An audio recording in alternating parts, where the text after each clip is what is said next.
Hey everybody, I am going live on Facebook and Instagram right now. So hey Instagram, hi Facebook. Okay, so yesterday I made a post about the 5 selling styles that are out there, and I asked a question about where do you identify yourself, and I saw there was some confusion, and someone even said, do you have a blog post about it? But since I'm a better speaker than a writer, I said, let me just do a live stream about it so that way everyone is on the same page and you know the difference. The reason why it's so important is because you need to know which style that you may have to adapt to or switch to based upon the sales conversation that you're having. So before I go any further, let me introduce you to who I am for those of you who are meeting me for the first time. I'm Sharique Richardson. I'm a sales coach for purpose-driven female business owners. Okay, my background is in pharmaceutical sales. Hi, Mrs. Sharon Kelly. And #1 sales rep, $80 million sold. I used those same skills to corporate and became an admin assistant and was able to get promoted from admin assistant to manager of the same clinic in 2 years using the exact skills that made me very successful in pharmaceutical sales. So it shows you that once you learn how to sell, you can do just about anything, okay? So I'm going to talk about the 5 selling styles. The first one is aggressive, and obviously we don't want to be aggressive. That's the one where that brings to mind the used car salesman approach. That kind of brings out the icky sleaziness of sales, and that's what we don't want. The focus there is numbers. There's no relationship. It's just buy my widget and have a nice day. So that's the kind of approach that you typically see when people are rating your inbox, when people are adding you to their groups, when people are pretty much taking the buying decision out of your hands and kind of forcing you to say, look at me, hey, buy my stuff. So that's aggressive.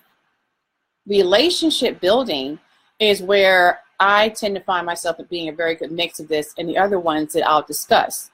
That's where if the person says, okay, well, I can't right now, you want that relationship. You want that person to continue to know who you are for when they are ready to buy. That relationship is there. You know their needs. You know what their struggles are.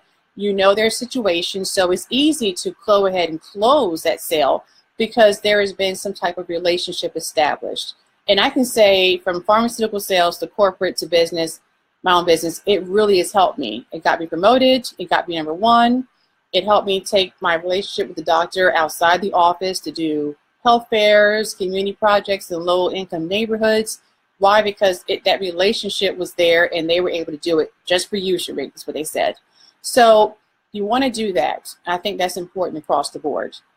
The next one is needs-oriented selling. And I know that's confusing because we're all fulfilling a need. So you're like, well, that's obviously what I'm doing.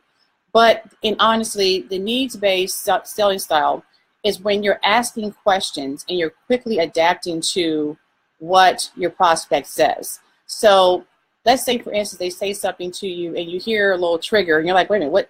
So you probe. And you really get to the heart of it, and now you hear that need has been revealed. Now you go and you sell on that. Like for me, if I hear, oh, I don't like asking people for money and I feel icky, that's a trigger for me. I'm going to ask questions. Well, where did that come from? Why do you feel this way?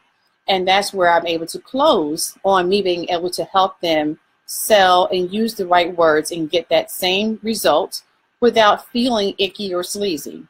So you're focusing on the need, right? And that's something else. You need to be able to know when to switch to being that need-based salesperson.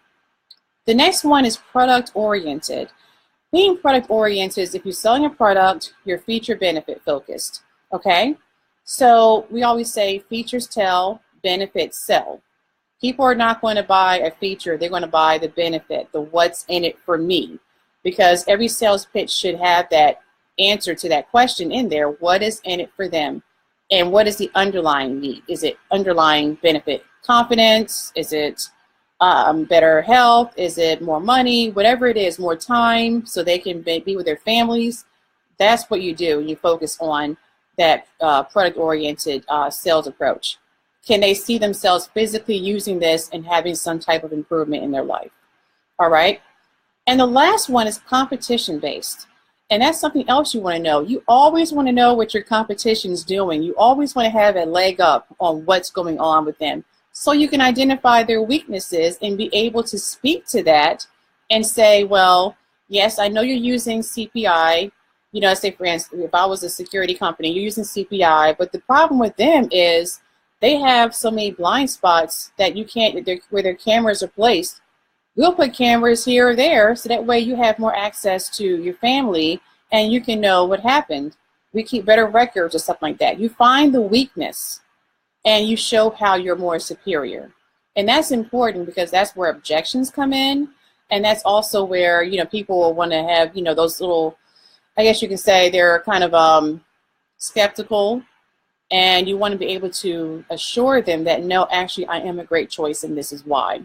And so it's important. So as you can see, it's great to be a combination of these, and it's important to also know which one to pull out and when, you know what I mean?